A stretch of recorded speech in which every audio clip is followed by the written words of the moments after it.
ফিরলাম বিরতির পর। এবার চোখ রাখবো আরো একবার বাংলাদেশের খবরের দিকে। বাংলাদেশকে আর বিদ্যুতের জন্য কোনো ছাড় দিতে রাজি নয় আদানি গোষ্ঠী। বিদ্যুৎ দিতে গেলে এবার পুরো টাকা দিয়েই নিতে হবে। ছাড় সংক্রান্ত অনুরোধ খারিজ করে দিল আদানি পাওয়ার। বিষয়টি বিস্তারিত জানাবেন প্রতিনিধি শতাব্দী দেবনাথ। শতাব্দী। একেবারেই সুমন্ত, দেখো এই যে বাংলাদেশ এতদিন ধরে ভারত বিরোধী একটা টিকিট তারা জারি রেখেছে, সেই বাংলাদেশ এবার তোমার চাপে পড়ে নরম করতে শুরু করেছে। এবং কয়েকদিন আগেও আমরা দেখেছিলাম যে বাংলাদেশ চাইছে যে এবার ভারত থেকে তারা বিদ্যুৎ নেবে। আর এই বিদ্যুৎ কার্যত যদি না দেয় ভারত, তাহলে কিন্তু আখেরে অন্ধকারে নিমজ্জিত হতে পারে বাংলাদেশ। আর সেই চিন্তাতেই কিন্তু এবার রীতিমতো ভারতের দিকে হাত বাড়াচ্ছে। এবং এই যে খবর, এতে করে বাংলাদেশে বিদ্যুতের জন্য আরো একবার কার্যত ভারতের আদানি গোষ্ঠী তারা কিন্তু বলছে যে ছাড় একেবারেই দেবে না ভারত, দুঃখিত বাংলাদেশকে, এবং তাদের সম্পূর্ণ বিদ্যুৎ সরবরাহ করা হবে ভারত থেকে। কিন্তু কোন রকমের বাড়তি ছাড় কিংবা কর ছাড়ের সুবিধা কিন্তু এখন আর ঢাকা পাবে না। তবে পাশাপাশি একটি সূত্রের দাবি এও বলছে যে বাংলাদেশের এই সংক্রান্ত অনুরোধ এবার খারিজ করে দিয়েছে আদানির বিদ্যুৎ সংস্থার আদানি পাওয়ার, এবং সেই সঙ্গে ঝাড়খণ্ডের আদানি গোষ্ঠী বিদ্যুৎ উৎপাদন কেন্দ্র থেকে কিন্তু সমগ্র বাংলাদেশে এই কার্যত বিদ্যুৎ সরবরাহ করা হয়ে থাকে। এবং সেক্ষেত্রে 2017 সালে কিন্তু তাদের একটা চুক্তি হয়েছে, এবং সেই চুক্তি অনুসারে ঝাড়খণ্ডের গোড্ডায় তাপবিদ্যুৎ কেন্দ্র থেকে বাংলাদেশে তোমার বিদ্যুৎ রপ্তানি করা হতো। এবার সেক্ষেত্রে 1600 মেগাওয়াট বিদ্যুৎ যেত বাংলাদেশে। কিন্তু গত অক্টোবরে এই সরবরাহের পরিমাণ অর্ধেকে গিয়ে নামিয়ে এনেছে মোহাম্মদ ইউনূস পরিচালিত অন্তর্বর্তী সরকার। আর তাদের কাছে আদানিদের যে বিদ্যুতের খরচ বাবদ, সেখানে কিন্তু বকেয়া রয়েছে প্রায় তোমার 5,500 কোটি টাকারও বেশি এখনো পর্যন্ত। আর এই বিপুল বকেয়ার কথা মাথায় রেখে এবং সেই সঙ্গে শীতকালে বিদ্যুতের চাহিদা কম থাকায় সেখানে সরবরাহের পরিমাণ অর্ধেক করার কথা ঢাকা তোমার আগেই জানিয়ে দিয়েছে। এরপরে নভেম্বর থেকে গোড্ডায় একটি তোমার ইউনিট চালু রেখেছিল আদানি গোষ্ঠী। আর সম্প্রতি গ্রীষ্মের কথা ভেবে আবার আদানিদের কাছ থেকে সম্পূর্ণভাবে বিদ্যুতের সরবরাহ করার আবেদন ইতিমধ্যে ঢাকার পক্ষ থেকে জানানো হয়েছে। আর সেই সঙ্গে এবার বাড়তি কর ছাড় এবং মোট যে বকেয়া, সেই বকেয়ার অর্ধেক ছাড়ের অনুরোধ করেছিল ঢাকা। কিন্তু হ্যাঁ, সেক্ষেত্রে বাংলাদেশের বিদ্যুৎ সংস্থা, বাংলাদেশের পাওয়ার ডেভেলপমেন্ট বোর্ড, আদানি পাওয়ার কর্তৃপক্ষের কাছে কিন্তু এক্ষেত্রে অনুরোধ জানিয়েছে। কিন্তু তা সত্ত্বেও সেটা আদানি রীতিমতো খারিজ করে দিয়েছে। 2017 সালের যে চুক্তি, সেই অনুযায়ী 25 বছর আদানি পাওয়ার বাংলাদেশে কিন্তু বিদ্যুৎ সরবরাহ করবে, এবং সেই যে চুক্তি সেটার মেয়াদে কিন্তু তোমার রয়েছে 25 বছর।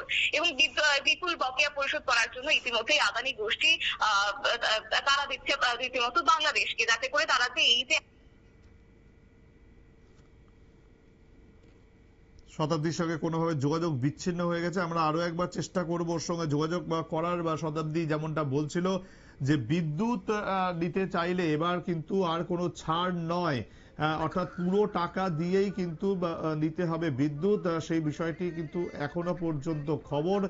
এবং আগামী দিনে এই চাপে পড়ে কতটা সেটা সামাল দিতে পারবে ইউনূস সরকার, সেটাই কিন্তু এখন বড় প্রশ্নচিহ্নের মুখে। শতাব্দী, তুমি যেখানে ছিলে।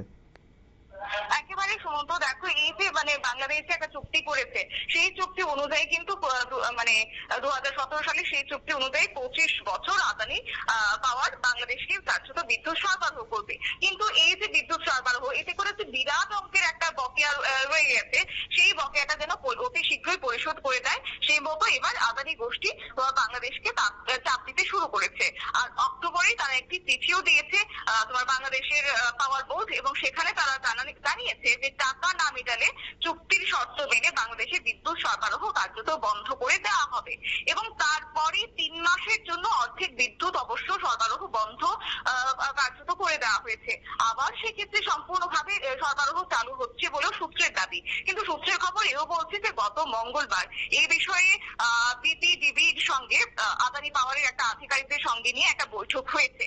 কিন্তু সেখানে আদানিরা এবার বাংলাদেশকে সামান্যতম ছাড় দিতেও কিন্তু রাজি হয়নি, এবং সেই সঙ্গে বাংলাদেশের পাওয়ার বোর্ডকেও কিন্তু কার্যত ইতিমধ্যে পারস্পরিক বোঝাপড়ার কথা তারা বলেছেন। কিন্তু তাতেও আদানি গোষ্ঠীর পক্ষ থেকে যারা কর্তারা রয়েছে তারা কিন্তু রীতিমতো রাজি হননি যে না, এবার কোন রকমের বাংলাদেশকে কর ছাড় দেওয়া হবে না, অন্তত বিদ্যুতের উপরে।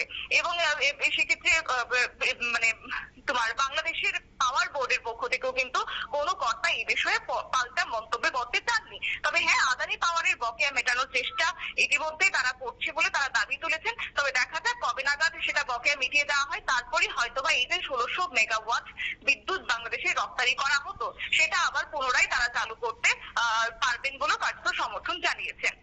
সুমন্ত, ধন্যবাদ শতাব্দী।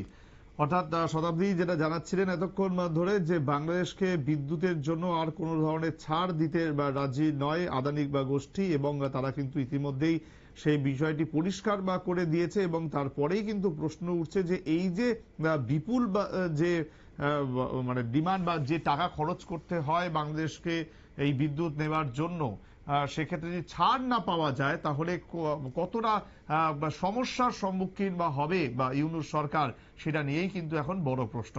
সময় আরো একটি বিরতির, সঙ্গে থাকুন।